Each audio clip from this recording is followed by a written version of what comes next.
రుణమాఫీ 100% అయింది అని అంటున్నారు కదా! మీరు కూడా చాలా మందితోని మాట్లాడుంటారు. ఎందుకంటే జనాలతోని ఎంతో మందితో మాట్లాడతారు కదా! మాట్లాడాను. ఏం చెప్తున్నారండి? నిజంగా రుణమాఫీ 100% అయిందా? 100% కాదు, 50% కూడా జరగలేదు. హ్మ్. 30% కూడా జరగలేదు. హ్మ్. రేవంత్ రెడ్డితో నేను ఛాలెంజ్ చేసిన హ్మ్. ఒక ఇంటర్వ్యూలో, "నువ్వు ఏ ఉన్న గ్రామాన్ని ఏరుకో, నువ్వు ఏ మండలాన్ని ఏరుకో, హ్మ్. లేకుంటే నీ సొంత ఊరు హ్మ్. కొండారెడ్డిపల్లెన ఏరుకో. హ్మ్. అక్కడికి పోయి గనక నీ ప్రాంత ప్రజలు హ్మ్. మాకు 100% రుణమాఫీ జరిగిందంటే హ్మ్. ఇక నీ గురించి విమర్శ చెయ్య" అని అన్నా. హ్మ్. ఎందుకంటే నాకే ఎంతోమంది తెలుసు హ్మ్. రుణమాఫీ జరగడం. హ్మ్. ₹1,00,000 లోపు రుణమాఫీ కూడా జరగని వాళ్ళున్నారు. హ్మ్. చాలా సాంకేతిక కారణాలన్నారు, బ్యాంకులకు డబ్బులు రాలేదన్నారు, హ్మ్. ఇతరత్రమైనవి చాలా జరిగినాయి. హ్మ్. బట్ రుణమాఫీ ఈజ్ ఎ బిగ్ ఫార్స్. అది దానివల్ల ఏం జరగలేదు. అంటే కాంగ్రెస్ పార్టీని అబ్జర్వ్ చేస్తున్నప్పుడు చాలా మంది కాంగ్రెస్ పార్టీ నాయకులే చెప్తున్నారు. రాహుల్ కాంగ్రెస్, రేవంత్ కాంగ్రెస్‌గా విడిపోయింది కాంగ్రెస్ అని. మీకేమనిపిస్తుంది? రేవంత్ రెడ్డిని కాంగ్రెస్ అనడము చాలా పెద్ద మిస్‌నామర్. ఎందుకు Revanth Congress Reddy is only a political agent of Telugu Desam party. సమైక్యవాదుల తొత్తు. హ్మ్. కాంగ్రెస్ రక్తంతో గాని, కాంగ్రెస్ కల్చర్‌తో గాని, కాంగ్రెస్ భావజాలంతో ఆయనకేం సంబంధాలు లేవు. హ్మ్. ఆయన ఎట్లుంటదంటే, ఇప్పుడు మనము ఇప్పుడు ఎట్లా ఆవుల మందలో చేరిన దున్నపోతు. అంతే తప్ప హ్మ్. ఇతరత్రం కాదు. ఆయనకి కాంగ్రెస్‌తో ఏం సంబంధం అమ్మ? హ్మ్. కాంగ్రెస్ విషయంలో ఆయన ఎన్నడూ కాంగ్రెస్ భావజాలం పట్ల గాంధీ మీద ఆయనకు అవగాహన ఉందా? హ్మ్. నెహ్రూ మీద అవగాహన ఉందా? కాంగ్రెస్ యొక్క ఐడియాలజీ మీద అవగాహన ఉందా? ఉంటే ఎవడన్నా అంతమంది ఫిరాయింపుదారులను తీసుకొస్తాడమ్మా? హ్మ్. హ్మ్. తీసుకొచ్చేసేసి హ్మ్. ఇతర పార్టీల నుంచి వచ్చిన వాళ్లకు ప్రాధాన్యత కలిగిస్తారా ఎవడన్నా? హ్మ్. పార్టీ మీద, పార్టీ కార్యకర్తల మీద ప్రేమానురాగాలుంటే మాకేం తక్కువ? హ్మ్. మాకున్న కార్యకర్తలతోనే కదా మేము మొన్నంత ఘన విజయం సాధించినాం. హ్మ్. మాకెవడన్నా లేకుంటే వేరే వాడుని మేము పెట్టుకుంటామని అనేవాడు కదా! హ్మ్. ఇప్పుడు మనం ఒక సంస్థ ఉంటది. హ్మ్. సంస్థ విజయాలు హ్మ్. సాధిస్తుంది. మంచి లాభాలలో ఉందనుకో, అక్కడి మేనేజర్‌నో, వాడినో వీడినో ఎప్పుడు తొలగిస్తారు? హ్మ్. అంటే సంస్థకు నష్టం జరుగుతుంటే కదా! అవును. లాభాలు తెచ్చే మేనేజర్‌నైతే ఎవడు తొలగించడు కదా! హ్మ్. అట్టనే కాంగ్రెస్ పార్టీ కార్యకర్తల కాయ కష్టం మీదనే కదా ఈ హ్మ్. ప్రభుత్వం ఏర్పడింది. హ్మ్. వాళ్ళ స్థానాలలో ఫిరాయింపుదారులకు ప్రాధాన్యత ఇచ్చినప్పుడే హ్మ్. ఇతనికి ఎంత కాంగ్రెస్ పట్ల ప్రేమానురాగాలున్నాయో కార్యకర్తలు అర్థం చేసుకున్నారు, హ్మ్. ప్రజలు అర్థం చేసుకున్నారు, పార్టీ హైకమాండ్ అర్థం అంటే చేసుకుంది. హైకమాండ్ ఆశీస్సులు లేకుండానే ఈయన 10 మంది ఫిరాయింపుదారులను పార్టీలో చేర్చుకుంటాడా అండి? మోసపుచ్చినాడు. హ్మ్. కాంగ్రెస్ పార్టీ హైకమాండ్‌ను తప్పుతో చెప్పించినాడు. హ్మ్. అంటే కాంగ్రెస్ పార్టీకి ఇక్కడ ప్రభుత్వం చాలా తక్కువ మెజార్టీతో వచ్చింది. హ్మ్. కేసీఆర్ చాలా రాజకీయ స్రష్ట. ఫిరాయింపులు ప్రోత్సహించడంలో కేసీఆర్‌కున్నంత నిపుణత వేరే వాళ్ళకి లేదు. హ్మ్. మా దాంట్లో 10 మందినో, 15 మందినో కొనేస్తాడు. హ్మ్. చాలా అత్యంత రిచ్ పర్సన్ హ్మ్. కేసీఆర్, హ్మ్. బీఆర్ఎస్ హ్మ్. అని అట్లా పార్టీని మభ్యపెట్టేసి ఓ 20, 25 మంది వస్తారు అన్నటువంటి ఒక ఆశలు కల్పించేసి హ్మ్. మొదట ఒకళ్ళిద్దరిని మచ్చుకు తీసుకొచ్చినాడు. ఆ తర్వాత వాళ్ళు గ్రహించినారు రేవంత్ రెడ్డి ప్రవర్తన. హ్మ్. తర్వాత రేవంత్ రెడ్డికి పార్టీలో ఏ రకమైన గుర్తింపు ఉంది, హ్మ్. ఎన్ని అబద్ధాలాడి వాళ్ళను కాంగ్రెస్‌లో చేర్పించుకున్నారు అనే విషయం తెలుసుకున్న తర్వాత వాళ్ళు కూడా దూరంగా ఉండడం హ్మ్. మొదలెట్టారు. ఇప్పుడు ఎందుకు కాంగ్రెస్ పార్టీలో సడెన్‌గా తెర మీదికి బీసీల చర్చ కూడా కాదు రచ్చనే అంట నేను. బయట నుంచి బీసీ సంఘాల నుంచి రావాల్సింది పోయి వితిన్ ద పార్టీలనే బీసీ రచ్చ ఎందుకు జరుగుతుంది? విధింది పార్టీ ఎవరు? హ్మ్. వాళ్ళ ఎవరు పార్టీ బీసీ? ఎమ్మెల్సీనే కదా వ్యతిరేకిస్తున్నది. ఆయన కాంగ్రెస్ పార్టీలో పుట్టినాడా? కాంగ్రెస్ భావజాలంతో ఆయనకి ఏ సంబంధం ఉంది? హ్మ్. ఆయన ఏ ఐడియాలజీతో ఉన్నాడు? హ్మ్. ఆయన ఏమైనా కాంగ్రెస్ ఐడియాలజీలో పుట్టి పెరిగినాడా? హ్మ్.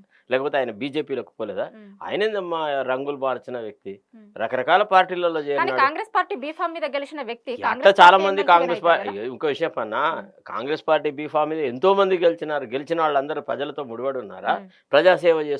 ప్రజలకు అనుకూలంగా ఉన్నారా? హ్మ్. అంతే. ఆయన ఎమ్మెల్సీ కావాలనుకున్నాడు. ఏ పార్టీ ద్వారా అయితే బాగుంటదనుకున్నాడు. హ్మ్. కాంగ్రెస్ పార్టీ అయితే లాభం ఉంటదనుకున్నాడు. చేరినాడు. హ్మ్. తర్వాత అతను గతంలో 2 సార్లు ఎమ్మెల్సీగా ట్రై చేసినాడు. హ్మ్. అది సాధ్యం కాలేదు. ఆ కోరిక తీరాలన్నప్పుడు కాంగ్రెస్ పార్టీ ఆయనకు అనుకూలంగా ఉంది. హ్మ్. కాంగ్రెస్ పార్టీలో చేరినాడు. ఆయన పెద్ద కాంగ్రెస్ భావజాలం మీద పట్టున్న వ్యక్తే. హ్మ్. ఆయన ఎన్నడూ కాంగ్రెస్ ఐడియాలజీ మాట్లాడడం చూసినారా? హ్మ్. ఎంతసేపు కుల రచ్చ తీస్తా ఉన్నాడు. కుల రాజకీయాల గురించి మాట్లాడుతున్నాడు. హ్మ్. బీసీలకు అన్యాయం చేస్తున్నాడు. మరి బీసీలకు రైతు బంధు ఇయ్యకుంటే బీసీలకు అన్యాయం జరగలేదా? హ్మ్. రైతు భరోసా అమలు చేయకుంటే బీసీలకు అన్యాయం హ్మ్. జరగట్లేదా? లేదా స్కాలర్‌షిప్పులు విద్యార్థులకు ఇవ్వాల్సిన స్కాలర్‌షిప్‌లు ఇవ్వకపోతే, ఫీజు రీయింబర్స్‌మెంట్ జరగకపోతే, హ్మ్. ఫీజు రీయింబర్స్‌మెంట్ లోపల మెయిన్‌గా లాభం పొందే వాళ్ళందరూ బీసీలు కాదా? హ్మ్. చెప్పండి ఒక మాట. అవును. దాని గురించి ఎందుకు అడగలేదు? హ్మ్. జీఓఎంఎస్ నంబర్ 46లో పూర్తిగా అన్యాయం జరిగింది బీసీ, ఎస్సీ, బీసీ. ఎస్టీలకే హ్మ్. కదా! ఎందుకు మాట్లాడలేదు? హ్మ్. బీసీ సబ్ ప్లాన్ గురించి ఎందుకు మాట్లాడలేదు? అంటే ఇప్పుడెందుకు ఎస్సీ సబ్ మాట్లాడుతుండ్రు? ప్లాన్ గురించి ఎవరన్నా ఎందుకు ఎనకాలుండి మాట్లాడిస్తున్నారనుకుంటున్నారా? ఇక ఏదో అంటే కొద్దిగా సరే పోనీ ఇక ఆయన వ్యక్తిగతమైన విమర్శలు నాకిష్టం లేదు. కానీ ఆయనను కాంగ్రెస్‌లో ఒక అంతర్భాగం అని పరిగణించడమే తప్పు. ఆయనే కా కాంగ్రెస్ ఫ్లెష్‌లో హి ఈజ్ ఎ థా in the flesh of the Congress. హ్మ్. కాంగ్రెస్ పార్టీ మాంసంలో హ్మ్. ఈయన ఒక బొక్కలాగా. ఈయన ఎన్నడూ ఇమడలేకపోయినాడు కాంగ్రెస్లో, ఆయన ఇమడడు కూడా. అక్కడే కాదు, ఎక్కడ ఇమడడు. ఆయన ఏ రాజకీయ పార్టీలో కూడా ఇమడడం చాలా కష్టమే. ఇప్పుడు బీజేపీలో ఎంతకాలం ఉండగలిగినాడమ్మా? అంటే ఎప్పుడైతే తను ఆలోచించే ఆలోచన విధానం కన్నా తన వ్యక్తిగత కాంక్షలు ఎవరికైతే ఎక్కువ ఉంటాయో వాళ్ళు క్షణాలకు రంగులు మార్చినట్టుగా పార్టీలు మారుస్తారు. ఇప్పుడు ఈయన బీజేపీలో చేరినాడు కూడా బీసీనే కదా, ఏమండి? ఆనాడు ఎందుకు బీసీ వాదం తీయలేదు? ఆనాడు బీసీల తరఫున ఎందుకు మాట్లాడలేదు? ఆనాడేమో బీఆర్ఎస్ను, తర్వాత ఈ వీళ్ళ రాజకీయాలు, దొరల రాజకీయాలు అది ఇదని మాట్లాడినాడు కదా. మరి బీజేపీలో చేరినప్పుడు ఎందుకు బీసీల సంఘం గురించి మాట్లాడలేదు? ఇతను ఫక్త్ రాజకీయం అంటే కేవలం వ్యక్తిగతమైనటువంటి కాంక్షతో నాకేదో కావాలి, నేనేదో మిస్ అవుతున్నాను అనేటువంటి ఆ ఆలోచనలో దాన్ని నిగూఢంగా పెట్టుకొని పైకి ఈ రాజకీయ డ్రామాలు, బీసీలు, ఖాతాలు, కార్ఖానాలు అవి ఇవన్నీ చేస్తారు. ఇవాళ ఆయనకు షోకాజ్ నోటీస్ ఇచ్చారు. షోకాజ్ నోటీస్ ఇచ్చిన దాని మీద మాట్లాడుతూ ఆయన అడుగుతున్న క్వశ్చన్ మీద ఖచ్చితంగా చర్చ జరగాల్సిన అవసరం ఉంది.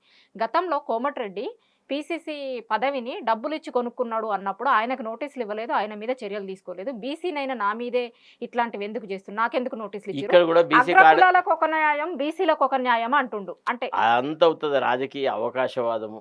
అవకాశవాదం ఎట్లయితుందండి? నిజంగా అక్కడ ఆ రోజు కూడా ఆయన అన్నాడు కదా కోమటిరెడ్డి, ఇప్పుడున్న సీఎం మీద ఆ రోజు పీసీసీ ప్రెసిడెంట్ గా ఉన్నప్పుడు ఆయన చేసిన వ్యాఖ్యలు అవి.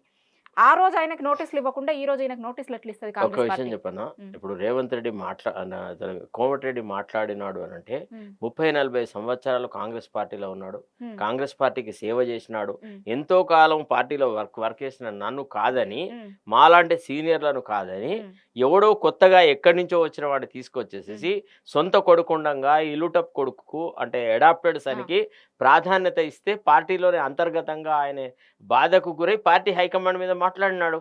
ఇతను దగులుబాజీ, ఇతను వచ్చేసేసి మా అవకాశాలను దెబ్బతీసినాడని అన్నారు. కోమటిరెడ్డి మాట్లాడిన మాటకు అర్థం ఉంది. ఎందుకు? సహజంగా కాంగ్రెస్లో పుట్టి పెరిగిన వ్యక్తులను కాదని ఎక్కడి నుంచో ఫిరాయింపులుగా వచ్చేసేసి కేవలం చిట్ట చివరిగా వచ్చి చేరిన రేవంత్ రెడ్డికి ఇవ్వడాన్ని ఎవడు ఎక్సెప్ట్ చేయలేదు. అది రాంగ్. అది ఆయన అన్నాడంటే అన్నారు. ఆయనే కాదు, చాలా మంది కాంగ్రెస్ కార్యకర్తల భావం అదే. ఈనాడు కూడా రేవంత్ రెడ్డి యొక్క నాయకత్వాన్ని సహజంగా ఉండే కాంగ్రెస్ నాయకులు ఎవరు ఇష్టపడట్లేదు. ఈవెన్ ఉత్తమ్ కుమార్ రెడ్డిని పోయి రేపు లై డిటెక్టర్ టెస్ట్ పెట్టేసేసి are you accepting the leadership of Revanth Reddy అంటే ఏమంటాడు? మా పార్టీ హైకమాండ్ చెప్పింది కాబట్టి ఆయనతో పాటు కలిసి పనిచేస్తున్నాను తప్ప గాడి లీడర్షిప్ నేను ఎందుకు యాక్సెప్ట్ చేస్తా అంటాడా అన్నాడా? కోమటిరెడ్డి రాజగోపాల్ రెడ్డి తిట్టినాడా లేదా? ఎంతమంది తిట్లా? చాలా మంది తిట్టినారు. అట్లనే మరి దానం నాగేందర్ తిట్టలేదు రేవంత్ రెడ్డిని. ఎందుకు చేర్చుకున్నాడు మరి కాంగ్రెస్ పార్టీలో? సో ఇది ఏంటంటే వ్యక్తిగత ఈయన చేరింది ఎన్ని రోజులమ్మా కాంగ్రెస్ పార్టీలో? ఈయన ఏజ్ ఎంత? చాలా తక్కువ కాలం ఉండి అప్పుడే రాగానే నీకు మంత్రి పదవి కావాలి, రాగానే నీకు కార్పొరేషన్లు కావాలి, ఏవో వ్యక్తిగత కాంక్షలు కావాలి, అవి దొరకకపోతే బ్లాక్మెయిల్ రాజకీయాలు కావాలి, ఇట్లాంటి వ్యవహారాలు చేయాలి. దీన్ని ఏ రాజకీయ పంథ యాక్సెప్ట్ చేస్తుంది?